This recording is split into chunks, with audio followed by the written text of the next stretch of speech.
Hello. Hi guys, welcome back to my podcast. I just restarted the episode because I was like, no, I just don't feel like it's going well. So this is retake, okay? So today we're talking about scarcity mindset and how that influences whether we're obese and also our just happiness in life and how we generally feel about the world. So it's going to be a fun one today. Well, fun as in, I was going to say fun one. I'm going to talk about my issues with scarcity, the time that I hit rock bottom in my life, which was not a fun time. We're going to be revealing some secrets about my life, which has not always been privileged, as some of you may or may not know. And we're going to be explaining why rich people aren't fat. We're going to be discussing tips on how to overcome that scarcity mindset, move from scarcity to abundance, and hopefully that will, I don't want to make it like about losing weight, but there are so many areas of where a scarcity mindset affects our lives, and that is obesity level or how much we eat. That is our work and how satisfied we are with it. And that is just generally also, the third one is our happiness. So it's not just about, whether you're overweight or whether you're not. If you're of a normal BMI, then you can listen to this too. Don't worry. I also don't want it to be like fat shaming. Look, I've always been a chunky girl. Okay, it's genetically in me, which we will talk about. And obviously there's environmental factors as well, but I've always been chunkier. No matter how much I exercise, it does make a difference. But like as a kid, I would say that I exercised good amounts. This food just got delivered downstairs talking about scarcity mindset. I would say that I exercised the same amount as other kids, and I was still struggling with my weight. So let's talk about the time where I hit rock bottom. I love how I'm smiling at this. I'm smiling because it was shit, but also I'm not in it now, so it's fine. But I understand that people will be with the cost of living crisis, etc. I have always lived in scarcity. Whenever I was growing up, it was a necessity for me to finish my food before I left the table. I always had to finish my plate, and I don't know how. I could have just not eaten it, right? But I would have been punished. And I had some real mean stepfathers who would definitely have punished me for that. It's kind of a stupid thing, and also it's conditioned me to be must always eat all of my food, even if I'm not hungry. And it's kind of annoying because some people I know have the opposite. They're quite happy to leave food, but not me. It's so annoying. I don't think we should be... I don't know. In some ways, I'm it is good because I'm not wasteful. It's good because it's good for the environment. It's good because it saves money.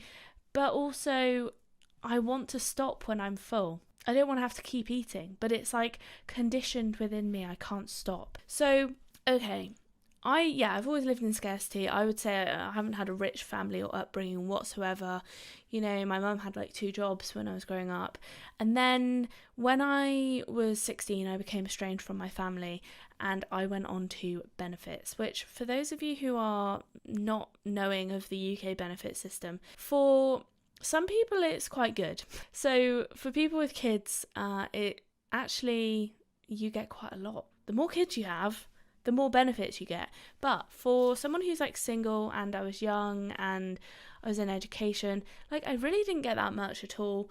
It was enough to live off of, and I also got something called it was called ESA, Education Support Allowance, I think, but they had just abolished it, but for some reason I still got it, I don't know. But anyway, that was £30 a week, but I had to go into school. Well, I was in sixth form at the time. Anyway, there was one point where I ran out of money, pretty much. My bank account was at an all-time low, and I didn't have an overdraft, so it couldn't go into minus. So just bear that in mind. I know some people are in their minus all the time, but I literally couldn't go into it. So it was just, that was it. I had 37 pence in my account, and you can't take that out of a ATM. So I had to go into the bank. It was basically humiliating. I had to be I'm sorry, can I remove, literally 16-year-old me, can I remove all of my money? And she was like, yeah, 37p. And I was like, yeah, that's all I've got. I don't know whether she felt sorry for me or was just like, you're a fucking idiot. But there we go. Probably like, why are you removing 37p from your account? I'm sorry, but if that's all you've got, then it's all you've got, okay? I can't remember how long I had to wait until I next got paid. But anyway, it was bad. I can't even remember what I did with that 37p. I think I just bought some food. Maybe I bought like a loaf of bread, which is pretty tragic, isn't it? But there we go. So I've gone from that, and obviously like I work as a locum doctor now. Money is very important to me. I think it's important to a lot of people, but just to have like security in your life and safety and a kind of blanket, like a, what are they called, safety net. And so for me, money is still a bit of a touchy subject. I'm trying to go back to work, do not get me started, but it's proving a bit more difficult. It's taking a very long time to try and go back to work as a doctor. I think the strikes have had something to do with it, to be honest, but there we go, that's all hearsay. But what I've noticed is that I have this kind of hoarding. I wouldn't say I'm a hoarder. I definitely throw things away that I don't need. But I have this like collecting, hoarding, like fear that I'm going to run out of things, that things are just going to like disappear, or that I'm not going to have enough money one day. So I just want to I don't want to throw things away. I find it very difficult. And I think some of that comes from having a scarcity mindset where it's like, one day I could have nothing. And there's also something else that I think has not helped, and that is watching apocalyptic, or I guess post-apocalyptic TV programs or films. And I've got like a weird thing with them. I love watching them, but are they good for me? Probably not. It's like a love-hate relationship where I love it but I probably should hate it. That's not a love-hate relationship, but that's how I feel about it. Now, in those shows, often people don't have the amenities that we have now, and they fight over minor resources, and I guess collection and taking what you can becomes a kind of necessity, but also not taking like too much, because they often have to carry it around, so they often just take what they need, ironically. But if you look in my food cupboards, like, it's like I'm preparing for a tsunami. I do wonder how long it would take me to get through all of that food. You know, I've got cans of stuff that it must be years old, and I don't think that's a bad thing. Like, I think it's good to have staples in your cupboard, but I'm like, do I need you in there? I don't think so. Now, I also think there's a thing about there's a reason why rich people are not fat. Now, I remember, now this is obviously like fairly overarching. I'm not saying all rich people are not fat, but as a general rule, they aren't. Now, I noticed this when I was younger, and I went to this one of my friends at the time's houses, and she had so much shit in her cupboards. Chocolate, sweets, like so much, and I could not believe it. And I couldn't believe it for multiple reasons. One of those was, number one, how is it still all there? How has somebody not eaten this? Number two was like, I was just amazed that someone who was so thin could have that much shit food in their cupboards. And also just an amazement of like, wow, people can really afford all this stuff. And not that like that is a goal, to afford loads of chocolate and sweets, and actually it's quite cheap, but to just have that there and not even be like worrying about it. Like, it was just, I don't know, it was a bizarre world to me, because that to me was a treat. And I think that kind of treat, I don't know, it's weird, because I don't think you should just have it around all the time, and it's very dependent on your personality, I think, and how you view the chocolate and sweets and whatever. But it's also, if you have it there all the time, then it becomes less of a thing. You're just like, well, I can have it whenever I want, so it's not an issue. But the thing is, if I did that now, I feel like I wouldn't be like, I can have it whenever I want. I would just eat it, because I've grown up with the lack of it. My dad would never let me eat sweet chocolate, anything like that. With my mum, it was like a kind of treat. And with my grandparents, it was like, we had really nice home cooked sweet puddings, but it was like, Dawn, you can't eat too much. So it was always like a naughty thing, and it was always kind of forbidden. And I don't know whether I think that's a good thing or a bad thing. I think, like, if they just let me eat everything that I wanted to eat, would I just be ginormous? I don't know.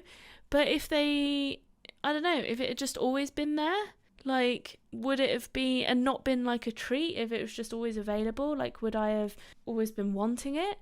I also don't know, because there are some people who have whatever they want, but and they're not in that scarcity mindset, but they are therefore obese. I'd also like to say rich people tend to not be fat because of other reasons. Better access to healthcare, better access to exercise facilities because of money and because of where they live, etc. And also they tend to eat better food and live generally better lifestyles because they can. So it's not just that, but it was something I noticed as a kid. I was like, you've got everything you want, but you're also thin. Like, it was amazing to me. Now, let's talk about how we can overcome this kind of mindset. Oh, wait there. Right. What about using it in other contexts? I think if you can get rid of or move your mindset to more of an abundance mindset, where you're not thinking like, oh my God, where's my next meal coming from? Because realistically, you'll always have a next meal unless you're dying. You're having your death row meal. Most of us in the world are not starved, and even if we're not going to get a meal like within the next couple of days, we've got enough fat, haven't we? Like, I definitely have. I wouldn't die within like a short period of time. So I think it's just overcoming like that fear that you're going to run out of food. That's the first step. Thinking like, okay, realistically, if I look in my cupboards, like, yes, I might not be able to afford like the best food in the world, but I could go to the shop and I could buy a loaf of bread. Or you can go to a food bank. Do you know what I mean? If you're really like struggling, there are ways. Even if you're homeless, people will buy you food. Even if you're homeless, you can go to a soup kitchen. There's always food available. Even if we're in this post-apocalyptic world, we can live off the land. Like, food is always going to be there. So I am trying to soothe that fear that food is going to run out. And another thing that I've done to try and stop myself from eating everything on my plate is to either put less on my plate so that eating everything on my plate is okay, or thinking, okay, it's all right if I save some of this. Like, I don't have to eat it all. I can, even if it's like, sometimes you think, oh, it's only that much, like, I may as well eat it. No, stop forcing yourself to eat food, because you might have even got to the point of fullness and then you're pushing yourself to even fuller just to finish that tiny bit. So even if it feels like a measly amount, like, you can still have it with something else as a next meal. I think I watched this thing recently where Elon Musk was telling us to like stop making big spendings. Is that a sentence? I don't think so. And I was like, fuck you. Like, you've got so much money. You like, just stop. Stop giving us life advice. And I think I am very jealous of people who are rich, like I am. And it's hard not to be, isn't it? You're always looking at them going, wow, look what they have that I don't have. But realistically, I have had high income jobs, and I don't think I was like necessarily any happier at that point, because I didn't love my job. Now, obviously, there are people who earn well and love their jobs, but with better pay comes more responsibility, probably worse working hours, and more people relying on you. You know, Elon Musk owns Tesla and Twitter. That doesn't mean, unless he might be a psychopath, who knows, but some people think he's an alien, whatever. But that doesn't, he's therefore got more responsibilities, more people's jobs and livelihoods on the line. And it's, if they go under, it's not just him. It's like a lot of the, employees as well. So I don't always think that having more money equates to, obviously money doesn't buy happiness, but it's still like I would quite like some money just to be able to have some breathing room of not being like, how am I going to pay the bills next month? I mean, there are a lot of people like that at the moment, and I think, but there are also a lot of people who are not like that, and those are the people that I'm jealous of. Sorry, I don't know what to do about it. I guess this is why I'm doing the podcast, because I think it's something that I need to, I need to be grateful for what I've got. And having been, high earning at some point, fairly recently, and then stopping working as a doctor, I have seen the side of it where I was like, cool, I've got more money, I'll just buy more things. Doesn't make me any happier. So maybe I was doing it wrong. I don't know. But I've got the advantage of having seen that, and I guess if you've never seen that, then it's like, well, yeah, of course you'd say that because, you've never lived in poverty or whatever, but actually I've kind of seen both sides of it, and obviously I've never been like extremely rich, like millions or whatever, but my last job I was earning quite well. I was doing a lot of hours and, yeah, a lot of on-calls, but that was a sacrifice. The on-calls were really not busy, but like very anxiety provoking. So it came with its negatives. Yes, I earned a lot, but I was not very happy in the job as a result. Now, I think, stopping being jealous, being grateful for what you've got, very important. And some people have started doing like gratitude journals and things like that. You can do. I do think like sometimes you can just think about it. Like often I'm thinking, well, who actually, has it worse than me? I might be thinking about Elon Musk, but there's somebody that always has it worse than me. I can't keep complaining about my situation when it can't really be that bad. Another thing is, like I said, thinking about what you do have and also noticing abundance. So often I think like, oh God, I haven't got much money, it's really shit, blah, blah, blah, I need a job. And then I look around me and I think, well, I'm not in a war-stricken country. I have a house over my head. I can just about afford the rent.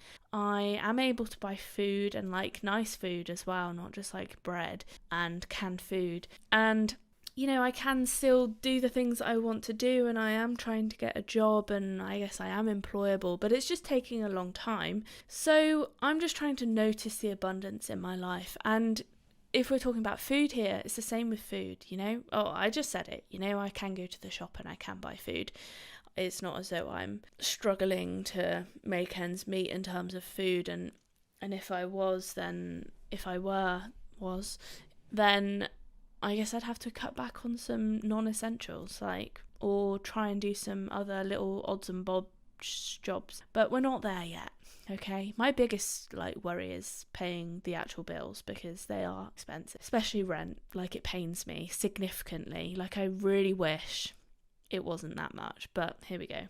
Another thing is how many people around you also have that negative scarcity mindset. And I've definitely noticed this with moving away from hospitals, is everybody has that scarcity mindset because everything is scarce. And I've moved away from that sphere and gone to a more performance, creative actor sphere. And people don't have a lot of money necessarily, but they are happier people. They want to be there. They don't really worry about we're not worried about time, we just have fun, and it's just a completely different atmosphere. So I think changing my group of people around me, or maybe you need to stay in your doctor job or your job that has that kind of atmosphere for now, and you could think about moving, but maybe it's just also going, okay, I've got this here, but I'll seek other types of people somewhere else outside of work. But also you might be able to find a subsection of your work colleagues who you just gravitate more towards because they have a more positive mindset and less of a oh, we haven't got enough of this, and oh, if only we had more time, and God, it's so bloody negative, really brings you down.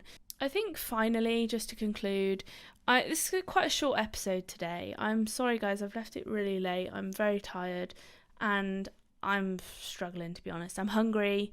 I am tired, like I said, and I was just I was just fucking about editing, or not fucking about, it needed to be done, but I was editing. I wanted to get it done because it's been taking me a really long time and it's due tomorrow, but